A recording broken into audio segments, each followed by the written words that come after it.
الحمد لله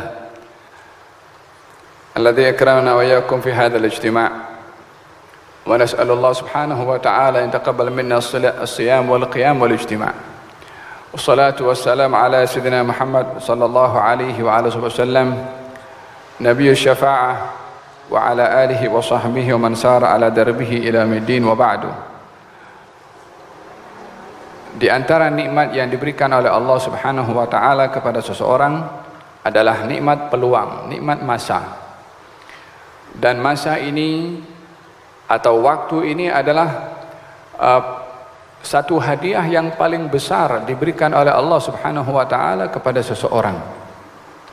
Oleh sebab itu, di antara doa Nabi Muhammad sallallahu alaihi wasallam adalah bersyukur kepada Allah bila mana diberi umur baru, diberi hari yang baru oleh Allah Subhanahu wa taala.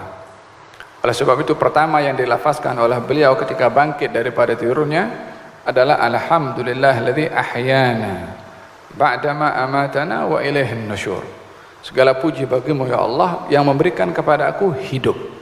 Ahyana, yakni kerana umur ini bukan kita yang menentukan untuk kita dapat, dan bila berakhir ianya adalah hak mutlak Allah Subhanahu wa taala untuk diberikan kepada sesiapa yang dikehendaki.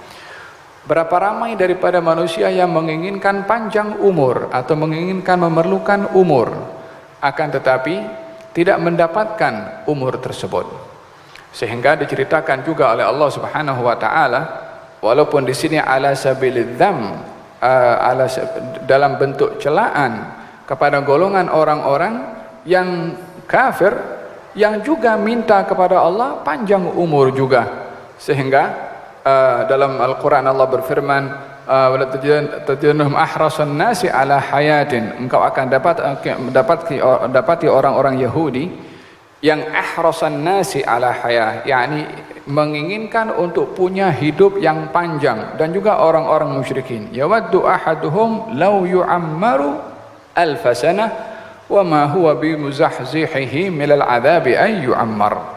Sehingga mereka menginginkan kalau boleh nak minta panjang umur 1000 tahun. Dan dengan demikian umur ini adalah persaingan antara ahlul haq dan ahlul batil. Orang-orang yang benar menginginkan umur, orang-orang yang hak perlu umur, dan orang-orang yang batil juga perlu kepada umur. Perbezaannya adalah orang-orang yang batil menginginkan umur karena ingin mendapatkan kenikmatan keduniaan yang berterusan. Akan tetapi orang-orang yang ahlul haq menginginkan umur adalah untuk mengisi umur itu dengan amal ibadah kebaikan. Khairun nas man tala umruhu wa hasuna amaluh. Sebaik-baik orang adalah yang panjang umur, baik pula amalnya. Sehingga dengan pentingnya umur untuk diisi dengan amal, baginda Rasulullah sallallahu alaihi wasallam membuka ruang kepada seseorang untuk mempunyai umur yang panjang walaupun singkat bilangannya. Baginda Rasulullah membuka ruang kepada seseorang untuk mempunyai umur yang panjang berterusan walaupun singkat bilangannya. Sehingga dikatakan bahwasanya a'mar ummati ma baina 60 ila 70. Umur umatku ini antara 60 atau 70 tahun, dan sedikit sekali yang melebihi daripada itu, kata baginda Rasulullah. Dari segi bilangannya memang dalam bentuk yang purata seperti itu berbandingkan kepada umat-umat yang terdahulu. Keistimewaan daripada umur ini sendiri yang menjadi perkara yang menentukan kepada seseorang di dunia, di barzakh, dan juga di akhirat. Yang menentukan adalah beberapa masa yang Allah Subhanahu wa taala berikan ketika berada di dunia. Sehingga kata seorang ahli arifin mengatakan, ketika meninggal dunia, dilihat dalam mimpinya, dilihat apa yang kamu dapatkan di sana, katanya apa yang hidup selama di dunia ini tiada mendatangkan apa-apa kesan dan manfaat kecuali rukai'at, yakni beberapa rakaat yang dilakukan di dunia itu yang mendatangkan manfaat di dalam barzakh sana. Adapun yang lain-lain yang sibuk dengan hal perniagaannya, yang sibuk dengan hal keduniaannya, yang sibuk dengan isu semasanya, yang tak ada kaitan langsung dengan agama, dengan ibadah, itu usia dan waktu akan hilang fil hawa, yakni akan dimakan dengan angin dan tak ada apa-apa nilainya di dalam barzakhnya. Oleh sebab itu ketika ditawarkan oleh Allah Subhanahu wa taala kepada mereka yang sudah meninggal dunia, ditawarkan balik, kamu nak apa? Katanya aku nak balik ke dunia untuk beramal dengan amal yang baik. Kalau Sayyidina Ali bin Abi Thalib karramallahu wajhah ketika lalu di sebuah tanah pekuburan, lalu beliau mengatakan, ya ahlal kubur, inna azwajakum qad tazawwajat wa inna buyutakum qad sukinat wa inna amwalakum qad gusimat, hadzal khabaru ma indana famal khabaru ma indakum. Wahai orang-orang kubur, pasangan-pasangan kamu dah berkeluarga dengan orang lain, harta-harta kamu sudah diagihkan kepada orang lain, rumah kamu sudah orang lain yang duduk. Ini berita kami penghuni dunia, bagaimana kamu sebagai penghuni kubur. Kata Sayyidina Ali mengatakan demikian. Kemudian beliau berdiam sesaat dan mengatakan kepada sahabat-sahabat yang bersama dengan beliau, "Lau adzinallahu lahum an yantiqu laqalu anna khairaz zadi taqwa." Dan kalau Allah mengizinkan kepada mereka untuk menjawab soalan saya, maka mereka akan menjawab sebaik-baik bekal dalam hidup ini adalah takwa kepada Allah Subhanahu wa taala. Oleh sebab yang demikian, ketika orang-orang yang berada di alam barzakh sana meminta kepada Allah Subhanahu wa taala, mengatakan kepada Allah Subhanahu wa taala, ya Allah, kembalikan kami hidup di dunia. Untuk apa? Untuk beramal saleh. Yani meminta kepada Allah Subhanahu wa taala agar supaya dikembalikan ke dunia untuk beramal saleh. Apa jawaban Allah? Awalam nu'ammirkum ma yatadhakkaru fihi man tadhakkar wa ja'akumun nadhir. Bukankah aku sudah beri kepada kamu umur yang sepatutnya kamu sedar dengan umur itu? Yani Allah ingin memberitahukan, berfikirlah kamu melalui umur yang aku bagi. Adalah amat keliru kepada seseorang yang diberi akal, fikiran sehat dan waras tidak bertafakkur dengan umurnya yang Allah jadikan melalui umur orang mesti sedar.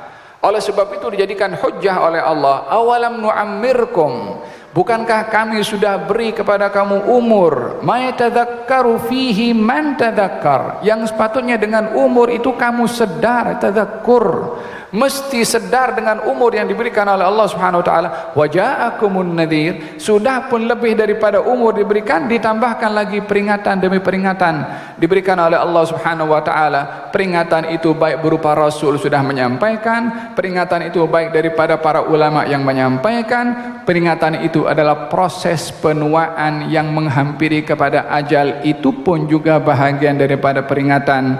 Demikian kata salah satu tafsir, salah satu daripada makna an-nadhir adalah rambut putih, yaitu sebagai isyarat pertanda penghujung umur akan tiba tidak lama lagi. Oleh sebab itu peringatan demi peringatan diberikan dan ditunjukkan oleh Allah Subhanahu wa taala. Idzan melalui daripada umur ini diperhatikan oleh Nabi sallallahu alaihi wa ala alihi wasallam supaya seseorang mengambil peluang dengan umur yang diberikan oleh Allah Subhanahu wa taala, sehingga Nabi memberi ruang selebar-lebarnya kepada orang yang mahu umurnya panjang walaupun singkat bilangannya, sebagaimana saya katakan tadi. Umur berapa banyak Allah Subhanahu wa taala berikan kepada seseorang daripada umat ini, diberikan oleh Allah Subhanahu wa taala amalan yang amalan itu memanjangkan umur seseorang walaupun bilangannya tidak bertambah. Bukankah sebab daripada diberikan oleh Allah malam Lailatul Qadar, ketika salah seorang daripada sahabat Nabi mengatakan tentang salah seorang daripada Bani Israel yang berjihad di jalan Allah Subhanahu wa taala selama 80 tahun. Kata sahabat, kita ni bagaimana nak dapat fadilah selama 80 tahun sementara umur yang diberikan oleh Allah adalah terhad antara umur tersebut. Kalaupun dah masuk umur 80 tahun sudah tidak larang nak pegang senjata. Tapi mereka daripada kalangan Bani Israel diberikan anugerah demikian oleh Allah Subhanahu wa taala. As-sahabah mempunyai rasa cemburu dalam bentuk positif, ghibtah, maksudnya ingin dapat kebaikan seperti mana umat terdahulu dapat. Orang dahulu dapat, macam mana kita nak dapat juga? Demikian perasaan sahabat kepada baginda Rasulullah. Maka kata baginda Rasulullah sallallahu alaihi wasallam, setelah mendengar daripada kata-kata sahabat, maka diturunkan firman Allah Subhanahu wa taala, inna anzalnahu fi lailatul qadr wa ma adraka ma lailatul qadr, lailatul qadri khairum min alfi syahrin. Malam Lailatul Qadar lebih baik daripada 1000 bulan, yakni lebih daripada 82 tahun lebih kurang. Tidak sama 80 tahun dengan umat yang terdahulu. Khairun min alfi syahrin, lebih baik daripada 1000 bulan. Itu kalau baru dapat satu kali malam Lailatul Al-Qadar. Ini juga bahagian daripada anugerah yang diberikan oleh Allah Subhanahu wa taala, masa yang banyak diberikan oleh Allah kepada seseorang walaupun bilangan umurnya adalah kekal seperti mana ditetapkan oleh Allah Subhanahu wa taala ketika seorang berada dalam kandungan ibunya dalam usia 4 bulan. Bilangannya tidak akan berubah umur itu, hanya keberkatan yang diberikan oleh Allah Subhanahu wa taala. Yang kedua di antara amalan yang ditunjukkan oleh Nabi sallallahu alaihi wasallam untuk seorang mendapatkan panjang umur, yakni dalam walihada Imam Al-Haddan mengatakan dalam menukil sebuah hadis, orang yang salat 6 rakaat selepas maghrib tanpa berbicara antara rakaat-rakaat itu, yakni 6 rakaat dibuat 2 tanpa bercakap, tanpa memisahkan dengan apa-apa pembicaraan, akan diganjar oleh Allah Subhanahu wa taala amal ibadah selama 12 tahun. Ya Allah, dalam kita melakukan 10 menit 15 menit untuk melakukan salat al-wabin ba'da salat al-maghrib, salat selepas salat maghrib, antara maghrib dengan isya, 6 rakaat tanpa kita berbicara antara 6 rakaat itu diganjar 12 tahun. Allah, siapa mampu nak berterusan selama 12 tahun? Tapi ini fadl min Allah Subhanahu wa taala yang diberikan oleh Allah kepada umat ini, sebab Nabi Muhammad sallallahu alaihi wasallam disebabkan disedari umat ini adalah umat yang paling ringkas dan paling singkat umurnya. Walihada dalam hadis yang sahih dinyatakan, perumpamaan umat ini dengan umat yang terdahulu adalah umpama orang yang bekerja daripada pagi sampai tengah hari, banyak jam, diberi upah sesuai dengan kerjanya. Berapa dia punya gaji diberikan. Umat setelahnya umat Kristen daripada tengah hari sampai petang bekerja, umpama orang yang bekerja, selesai bekerja digaji sesuai dengan kerjanya. Umat Nabi SAW daripada petang sampai terbenam matahari, masanya singkat, simbol kepada umur yang singkat, tapi ganjarannya diberikan oleh Allah 2 kali ganda. Kerjanya singkat, gajinya 2 kali lipat. Maka umat yang terdahulu tanya kepada Allah Subhanahu wa taala, kenapa engkau berikan kepada mereka 2 kali ganda, sementara kami yang bekerja lebih lama dapat sesuai dengan kerja kami? Kata Allah Subhanahu wa taala, adakah aku zalim kepada kamu? Yani adakah hak kamu untuk kerja aku beri ganjaran sesuai dengan kerjanya? Adakah aku zalim kepada engkau? Mereka menjawab tidak, karena itu ganjarannya diberikan sesuai dengan kerjanya. Orang kerja dengan gaji sekian dan dia layak gaji itu, ya khalas, itu hak dia. Adapun orang yang kerjanya singkat diberi 2 kali ganda, itu adalah fadl, kelebihan yang aku beri kepada orang tersebut. Bos kalau nak bagi lebih duit raya kepada pegawainya, terpulang kepada dia nak bagi. Ini Allah Subhanahu wa taala nak bagi kepada siapa? Kepada umat Nabi Muhammad sallallahu alaihi wasallam, umat yang paling singkat dan umat yang paling berkat, sebab Nabi Muhammad sallallahu alaihi wasallam. Ini satu amal ibadah yang diberikan oleh Allah Subhanahu wa taala, ganjaran amal ibadah 12 tahun dalam 6 rakaat yang kita lakukan selepas maghrib. Orang yang berpuasa, barang siapa berpuasa Ramadan diikuti dengan 6 Syawal, maka seakan-akan dia berpuasa sepanjang tahun. Ramadan berpuasa ditambah 6 Syawal, diganjar selama sepanjang tahun berpuasa. Itu pun juga bahagian daripada amal ibadah yang banyak diberikan oleh Allah ganjarannya, walaupun umur yang diberikan oleh Allah adalah singkat. Dan juga yang terakhir adalah berkenaan dengan umur yang panjang, bukan hanya di dunia dalam umur yang seseorang boleh lakukan, tapi semasa orang itu sudah wafat pun juga masih boleh mendapatkan fadilah seakan-akan masih hidup di atas muka bumi ini. Seperti mana hadis yang cukup masyhur, bila mana seseorang meninggal dunia maka akan terputus amalnya kecuali 3. yakni 3 ini bahagian daripada amal yang tidak putus kepada seseorang walaupun sudah pergi ke rahmat Allah Subhanahu wa taala, yaitu diantaranya adalah ilmu yang bermanfaat, dan kedua adalah sedekah jariah, yang ketiga adalah anak yang saleh yang mendoakan untuk orang tuanya. Dan kita alhamdulillah hadir di situ majlis tahlil dan juga majlisul ihda daripada keluarga Al-Habib Uthman Al-Masyhur yang dibacakan sebentar tadi, bahagian daripada barakatul umur, bahagian daripada keberkatan umur seseorang yang sudah pergi ke rahmat Allah Subhanahu wa taala, diberikan tambahan daripada amal ganjaran dari Allah melalui acara seumpama ini, doa anak kepada orang tua, dan juga amal jariah seseorang yang masih hidup, dan juga ilmu bermanfaat. Peluang ini adalah dibuka oleh Nabi SAW bagi orang yang mahu dapat keberkatan daripada umur. Oleh sebab itu jangan diabaikan tentang umur ini, khususnya di bulan Ramadan al-Mubarak. Qala Sayyidina Imam Abdullah bin Husain bin Tahir, kalau bulan Ramadan dia panggil kepada keluarganya minta masa. Ada orang yang nak jual waktu kepada saya nak beli waktu itu untuk saya tambah di bulan Ramadan untuk beramal, karena di luar Ramadan dah full waktunya. Di bulan Ramadan nak tambahkan lagi disebabkan mujahadah yang ingin dilebihkan, yakni simbol daripada keberkatan daripada umur yang diberikan oleh Allah Subhanahu wa taala kepada beliau. Nilai umur seseorang bergantung kepada apa yang kita manfaatkan pada umur tersebut. Oleh sebab itu baginda Rasulullah sallallahu alaihi wasallam bersabda, nikmatan maghbunun fihima katsirun minan nas. Ada dua nikmat yang ramai daripada manusia yang maghbun, yakni rugi kalau dalam berniaga gagal atau tak dapat untung, walaupun dia diberikan nikmat oleh Allah Subhanahu wa taala yang sepatutnya dia boleh mendapatkan untung dengan nikmat tersebut. Apakah yang ramai di situ manusia diberi nikmat oleh Allah tapi gagal dan tidak dapat keuntungan daripada nikmat tersebut, yang sepatutnya dengan nikmat itu pasti dapat untung, yang sepatutnya dengan nikmat pasti dapat untung. Apakah dua nikmat yang ramai daripada manusia gagal? As-sihhatu wal faragh, yakni nikmat sehat wal afiah, dan juga nikmat lapang masa yang diberikan oleh Allah yang terabaikan seperti demikian berlalunya masa tanpa diambil kira tentang apa yang perlu diisi dengan waktu tersebut. Ingat ya bani Adam, kata syair mengatakan innama anta ayyam, sesungguhnya kamu ini adalah masa, yakni nak menilai anak-anak Adam ini, kamu ini adalah masa. Idza dhahaba yaumuk dhahaba ba'duk, sebahagian daripada hari yang kita lalu daripada kita, sebahagian daripada kita sudah pergi juga. Hari ini hari apa? Hari ini hari Ahad. Tentunya yang akan datang pun hari Ahad akan tiba, tapi Ahad ini tak sama dengan Ahad yang akan datang. Ini Ahad tanggal berapa sekarang? Tanggal 17.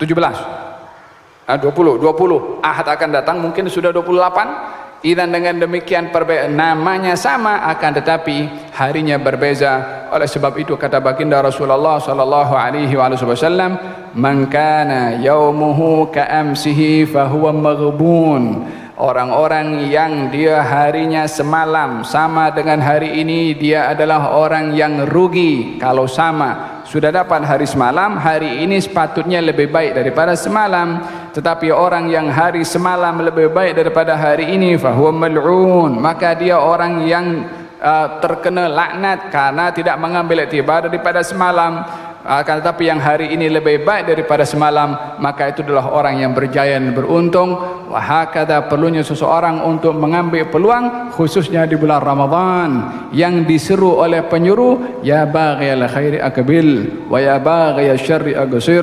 Wahai orang yang mahu kebaikan, mari datang kemari, yakni beramal, bukan mari datang-datang saja, tapi beramal. Yang perlunya seseorang mengisi akan bulan Ramadan dengan amal ibadah yang berkesan. Kita sebagai seorang muslim dan mukmin perlu untuk mencari dan juga untuk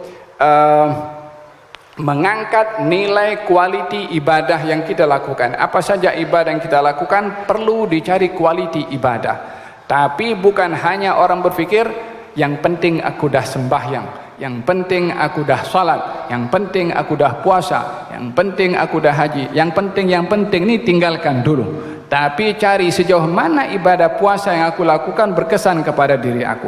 Adakah kesabaran aku bertambah? Adakah emosi aku dapat dikawal? Adakah lisan aku dapat dijaga? Adakah pendengaran aku selesa mendengarkan ghibah? Adakah telinga aku seronok meninggalkan hal-hal yang seronok mendengar hal-hal yang mungkar?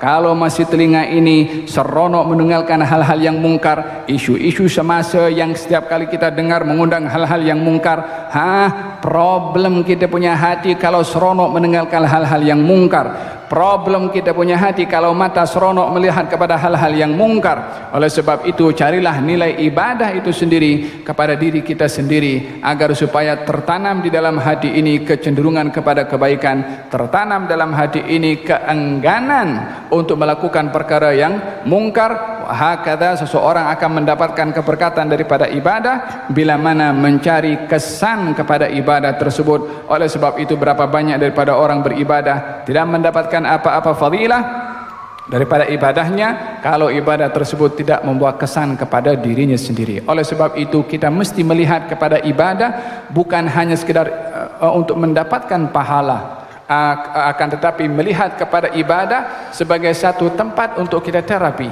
untuk kita berlatih, untuk kita belajar daripada ibadah yang kita lakukan. Kerana ibadah itu adalah dugaan, ibadah itu adalah merupakan satu ibtila dari Allah Subhanahu wa taala. Allah memerintahkan kepada kita beribadah untuk menguji siapa di antara kita yang berjaya dalam melakukan ibadah tersebut. Oleh sebab itu, Nabi bersabda, berapa banyak orang berpuasa tak dapat fadilah apa-apa daripada puasanya kecuali haus dan lapar. Berapa banyak orang salat tidak dapat fadilah apa-apa daripada salatnya kecuali letih dan juga penat. Apa sebabnya? Sebab yang dicari ibadahnya sahaja, tidak dicari kualitas ibadah, kesan kepada ibadah. Oleh sebab itu, di dalam hadis Nabi SAW yang mengingatkan kepada kita tentang masalah puasa, orang yang tidak dapat mencegah lidahnya dan anggota badannya daripada perbuatan yang mungkar, maka Allah tak perlu kepada puasanya walaupun ia berpuasa. Hadirin hadirat yang dirahmati oleh Allah Subhanahu wa taala, kita ingin menjadikan puasa sebagai madrasah untuk mendidik kita punya hawa nafsu, untuk mendidik kepada kita punya emosi supaya dapat terkawal, tidak digunakan emosi kecuali tepat kepada tempatnya.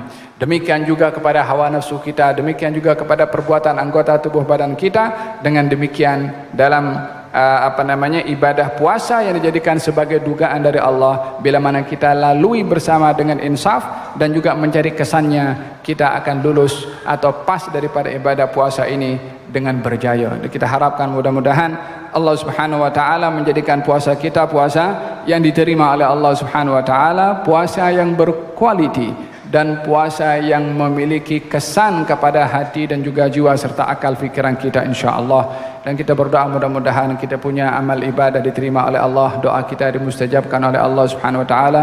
Ilmu yang disampaikan oleh Syekh sebentar tadi dan soal jawab yang dilakukan atau yang tadi terlaksana, mudah-mudahan mendatangkan manfaat kepada kita semua, insya-Allah. Dan mudah-mudahan Allah Subhanahu wa taala mengangkat dan juga memberikan rahmat kepada arwah yang kita sebutkan sebentar tadi dalam tahlil, dan mudah-mudahan Allah Subhanahu wa taala memberikan kebalasan yang baik dan besar kepada Syed Uthman al-Masyhur dan juga ahli keluarga yang menjadi sebab juga kepada kita untuk mengadakan majlis tahlil pada hari ini. Dan mudah-mudahan Allah Subhanahu wa taala memberikan ganjaran kepada semua yang menganjurkan program pada hari ini dengan majlis ilmu disampaikan sebentar tadi oleh Syekh dan terjemahkan oleh Syed Ali. Dan mudah-mudahan Allah Subhanahu wa taala mengabulkan kepada kita semua, merahmati semua kita semua, dan dianugerahkan oleh Allah malam Lailatul Qadar, insya-Allah. Wa sallallahu ala sayyidina Muhammadin wa ala alihi wa sahbihi wasallam walhamdulillahi rabbil alamin.